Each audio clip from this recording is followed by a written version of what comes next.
Halo semuanya, perkenalkan nama saya Budi Rahman sebagai pewawancara. Saya Desi Sylvia sebagai pewawancara.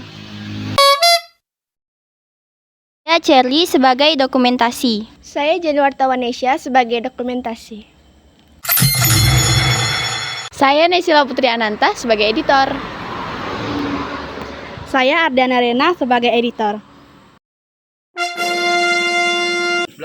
Saya Muhammad Fahriansyah sebagai anggota. Saya Rizal Ramadan sebagai anggota.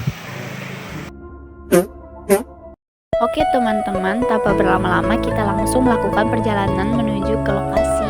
Saat sudah tiba di lokasi, kami langsung bertemu dengan Pak Yosa atau Pak Yos yang akan menceritakan sejarah berdirinya rumah Panca. Dan ini penampakan rumah adat Panca dari depan. Tanpa berlama-lama, kami langsung menaiki rumah Panca untuk melihat secara langsung.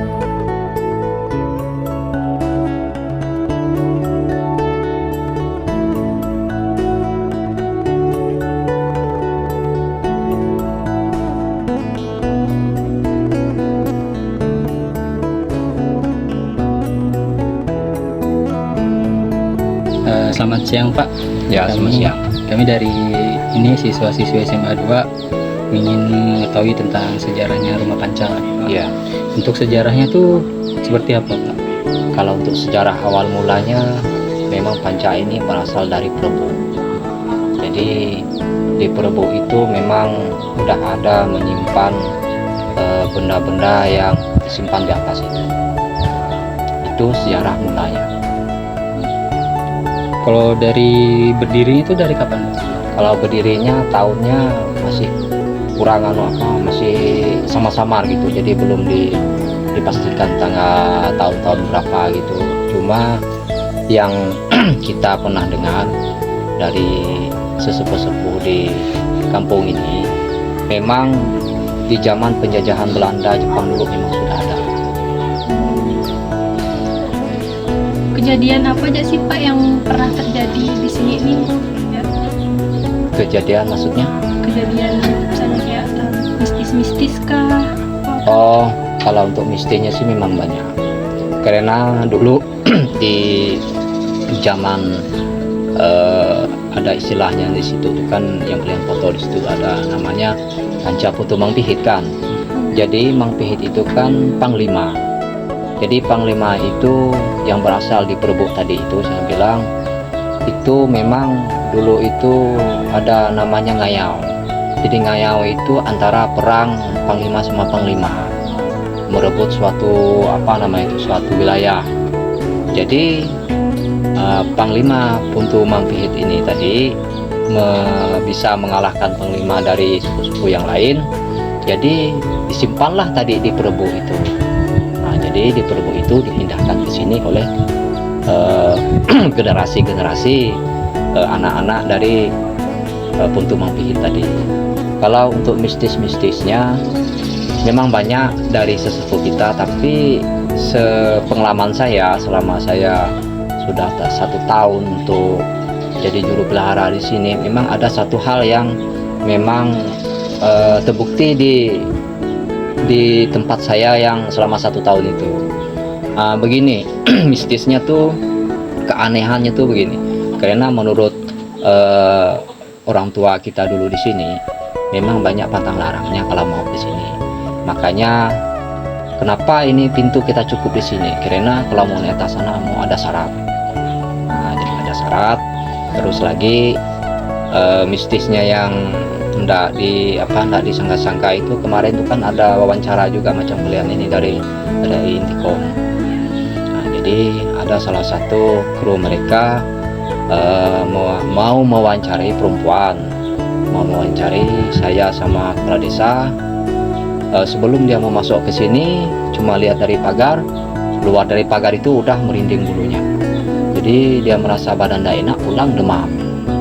Nah, kenapa demam? Dia pun tidak tahu. Ternyatanya dia itu kalau untuk perempuan yang datang bulan itu memang tidak bisa datang sini sebenarnya. Itu pantang larangnya. Itu mistisnya, langsung demam dia. Kalau untuk yang lebih tuh ya banyak. Cuma kalau untuk itu ya seram menyeramkan juga. Karena nanti kalau di waktu gawai pancanya itu baru ada. Itu yang pertama. Yang kedua, selama saya di sini jadi juru peliharanya yang mistisnya ya. Waktu gawai kemarin tahun 2024, gawai panca ini ada salah satu warga sini. Cuma dia bukan warga sini, dia kawin sama orang sini, ya daerah lain. Gawai panca, dia datang sini, ya istilahnya untuk melihat-melihat macam mana acara gawai. Nah, dia lewat tepi itu pagar sampai sana-sana ke tempat masak tuh, tempat mereka yang bertiga sana tuh. Itu tempat masak-masak, dia berjalan sama sana.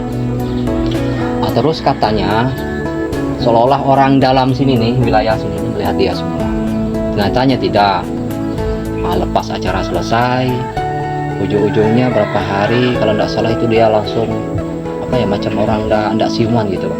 Jadi seolah macam orang setengah, jadi nggak apa, omongnya tuh ngaruh gitu. Nah, jadi macam kena kemasukan sesuatu. Jadi berobat, dia pulang kampungnya ndak salah daerah ini, daerah wilayah Bodok ndak salah ya.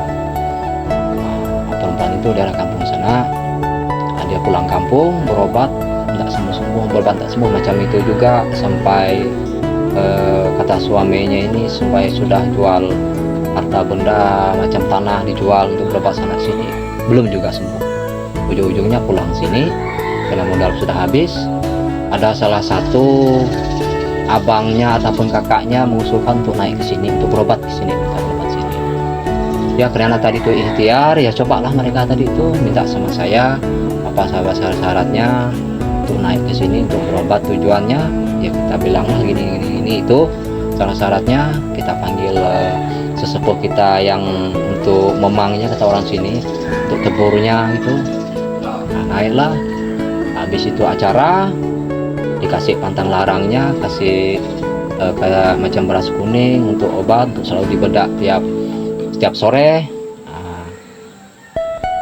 Tidak salah saya tanya dia tuh 3 hari tidak salah habis pantangnya itu. Saya tanya sama suaminya, macam mana keadaan istrimu?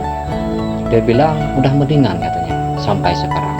Nah, itu 2 hal mistis yang memang yang pernah saya alami selama 1 tahun.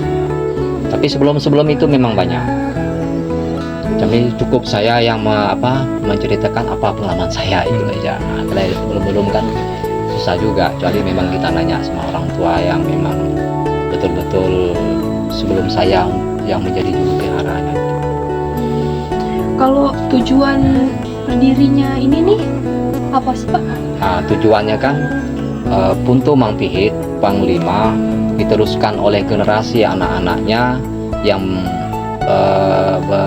bertepatan di Paus, makanya pengadang ini suku Paus, jadi asalnya dari Paus. Nah, jadi sebelum ini berdiri memang ada anaknya yang berdua yang masih menetap di daerah Paus, berhijrah lah datang ke sini. Jadi untuk menghidupkan suatu tradisi atau suatu dari orang tuanya yang diperebut sana. Nah, jadi mereka berdua ini bermasyarakat, mengumpulkan masyarakat untuk mendirikan dulu tuh panca tuh sebelum sebelum panca nama itu namanya balai. Jadi didirikanlah balai ini di Kampung Pengadang. Tujuannya biar benda-benda yang ada di perebut tadi itu tetap dijaga. Jadi karena itu ada nilai-nilai sejarah yang tertentu. Itu tujuan utamanya. Jadi tidak boleh sembarang orang lah ya naik Ya ke memang sini. tidak boleh, makanya tadi itu memang ada syaratnya. Jadi kalau kita mau naik sini juga mau harus kayak macam ada hajat, ada niat, ada apa kan, ya minta izin dulu sama juru pelihara apa syarat-syaratnya. Nanti juru pelihara ke tukang pemangnya, disiapkan tanggal berapa, hari apa, baru dilaksanakan acaranya, ritualnya gitu. Jadi kalau untuk biar budaya ini tetap diteruskan gitu kan ya, jadi syarat biar dia jadi kayak bapak nih gimana? Dipilih atau gimana? Karena kan ini istilahnya jalur keturunan. Karena tidak juga sembarangan dalam suatu sejarah lokal macam ini. Kalau tidak ada jalur keturunannya memang tidak bisa, itu salah satu syaratnya. Jadi itu pun masuk ke dinas kebudayaan pun memang itu salah satu syaratnya. Nah, jadi memang ada jalur keturunannya gitu, baru bisa menjadi juru bicara.